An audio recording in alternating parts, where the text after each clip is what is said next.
നമസ്കാരം. വായനാവാരം ആഘോഷിക്കുന്ന ഈ വേളയിൽ ഒരു വായനയെക്കുറിച്ച് സംസാരിക്കുക. മഹാഭാരതം എഴുത്തത്തിന് ശേഷം കുഞ്ചിക്കുട്ടൻ തമ്പുരാൻ, അത് കഴിഞ്ഞ് വിദ്വാൻ ആർ പ്രകാശത്തിൻ്റെ പദാനുപത തർജ്ജമ, MD വാസുദേവൻ നായരുടെ രണ്ടാമൂഴം, PK ബാലകൃഷ്ണൻ്റെ ഇനി ഞാൻ ഉറങ്ങട്ടെ, കുട്ടിക്കൃഷ്ണമാരാരുടെ ഭാരത പര്യടനം, അതിനുശേഷം ശ്രീ തൊറവൂർ വിശംബരൻ സാർ അവരുടെ മഹാഭാരതം ഒരു പുനർവായന, KC നാരായണൻ അവരുടെ മഹാഭാരതം ഒരു സ്വതന്ത്ര സോഫ്റ്റ്വെയർ, സുനിൽ P ഇളയടത്തിൻ്റെ മഹാഭാരതത്തിൻ്റെ സാംസ്കാരിക ചരിത്രം, അങ്ങനെ എണ്ണമറ്റ വ്യാഖ്യാനങ്ങളാൽ സമ്പന്നമായ വിശ്വവിഖ്യാതമായ മഹാഭാരതത്തെക്കുറിച്ച് ഒരു വിദേശ രാജ്യത്തുള്ള ഒരു ഉസ്താദ് എന്നോട് പറഞ്ഞതാണ് ഈ സംസാരത്തിൻ്റെ അതിൻ്റെ കാരണം. 30 വർഷം മുൻപ് ഒമാനിൽ സലാലയിൽ ഞാൻ കുറേ കാലം ഉണ്ടായിരുന്നു. അവിടെ വെച്ചൊരു ഉസ്താദ്, അദ്ദേഹം സ്വീഡൻ സ്വദേശിയാണ്. ഞങ്ങളോട് ഒരു കടയിൽ വെച്ച് അദ്ദേഹം ചോദിച്ചു, നിങ്ങളിൽ ആരാണ് ഹിന്ദുക്കൾ? അപ്പോൾ ഞങ്ങൾ 2 പേരുണ്ട് അവിടെ. അപ്പോൾ മെൻ ഫീ സിജൽമൽ മഹാഭാരതം ചോദിച്ചു. അദ്ദേഹം ആരാണ് മഹാഭാരതം എഴുതുന്നതാണ് ചോദ്യം. അപ്പം ഞങ്ങൾ പറഞ്ഞില്ല, അദ്ദേഹത്തെ കൊണ്ട് പറയിക്കാൻ വേണ്ടി ഞങ്ങൾ അതിന് മറുപടി പറഞ്ഞില്ല. അദ്ദേഹം തന്നെ പറഞ്ഞു, നിങ്ങൾ ഇന്ത്യക്കാരനാണെങ്കിൽ തീർച്ചയായിട്ടും ഈ മഹാഭാരതം എന്ന ഇതിഹാസ ഗ്രന്ഥം വായിച്ചിരിക്കണം. അത് ലോകത്തെല്ലാ രാജ്യങ്ങളിലും അതിൻ്റെ വ്യാഖ്യാനമുള്ളതാണ്. അദ്ദേഹം അതിൻ്റെ കഥയെക്കുറിച്ചും 2000-ലേറെ കഥാപാത്രങ്ങളുള്ളതും അതിൻ്റെ സൃഷ്ടികർത്താവായ സാക്ഷാൽ വ്യാസ ഭഗവാനെക്കുറിച്ചൊക്കെ വളരെ വിശദമായ അറബി ഭാഷയിലൂടെ അദ്ദേഹം സംസാരിച്ചു. മെൻ ഫീ സിജൽ, ആരാണ് മഹാഭാരതം എഴുതിയെന്നാണ് ചോദ്യം. നമ്മുടെ തലമുറയ്ക്ക് എത്ര പേർക്കറിയാം ഈ ഇതിഹാസത്തിൻ്റെ മഹത്വം?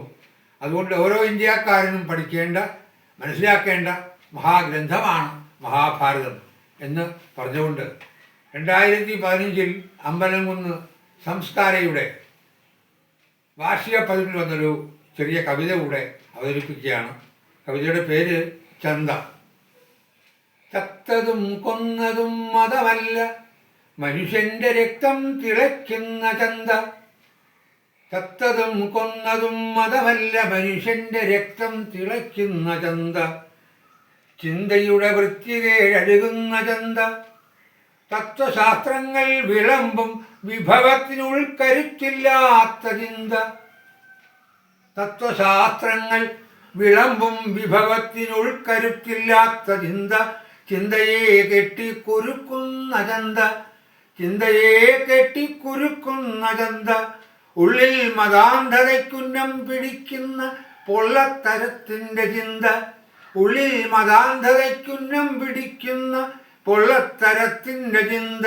നെറികെട്ട കള്ളപ്പണത്തിൻ്റെ ചന്ത. നെറികെട്ട കള്ളപ്പണത്തിൻ്റെ ചന്ത.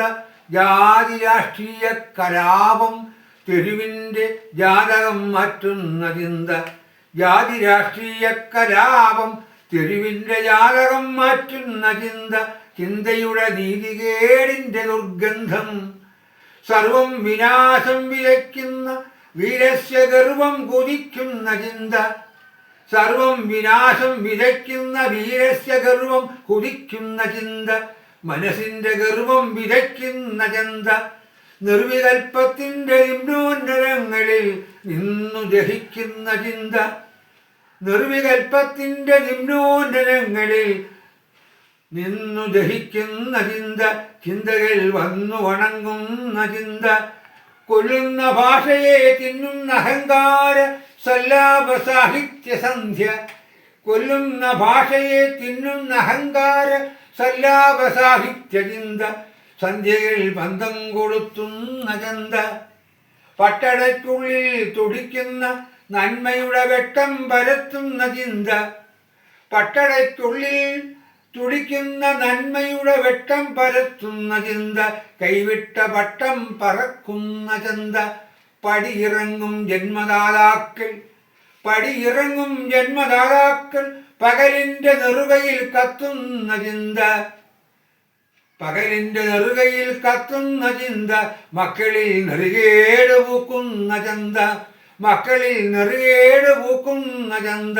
അഴിമതിക്കോരങ്ങൾ അരിയിട്ടു വാഴും ഈ നരവീണ സാമൂഹ്യ ബന്ധങ്ങളിൽ ചുറ്റി വരിയുന്ന വ്യാധികൾ വ്യാപാരമാക്കുന്ന നിഴലുകൾ നീളുന്ന ചന്ത പുഴുവരിച്ചോരോ പ്രഭാതവും പുണരുന്ന കേൾവിയുടെ ഹൃദയം ദ്രവിക്കുന്ന ചിന്ത പത്രങ്ങൾ ഉദയം കുറിക്കുന്ന ചന്ത പേരിടാൻ അമ്മയ്ക്കു പേടി പെണ്ണിൻ്റെ പ്രേരങ്ങൾ ഇഴയുന്ന ചന്ത പേരിടാൻ അമ്മയ്ക്കു പേടി പെണ്ണിൻ്റെ പ്രേരങ്ങൾ ഇഴയുന്ന ചന്ത നാടിൻ്റെ ബോധം മറയ്ക്കുന്ന ചന്ത മതമെന്നൊരാദി മഹാമാരിയാകുന്ന കഥകൾ തിളയ്ക്കുന്ന ചിന്ത മതമെന്നൊരാദി മഹാമാരിയാകുന്ന കഥകൾ തിളയ്ക്കുന്ന ചിന്ത തലമുറയടിയേറ്റു വീഴുന്ന ലഹരിയുടെ നിലവറപ്പടിയിൽ പിടയുന്ന ചിന്ത കഥകൾ തിളയ്ക്കുന്ന ചിന്ത തലമുറയടിയേറ്റു വീഴുന്ന ലഹരിയുടെ നിലവറപ്പടിയിൽ പിടയുന്ന ചിന്ത ജന്മങ്ങൾ ഉടൽ വീണടിയുന്ന ചിന്ത ജന്മങ്ങൾ ഉടൽ വീണടിയുന്ന ചന്ത ജന്മങ്ങൾ ഉടൽ വീണടിയുന്ന ചന്ത. നന്ദി, നമസ്കാരം.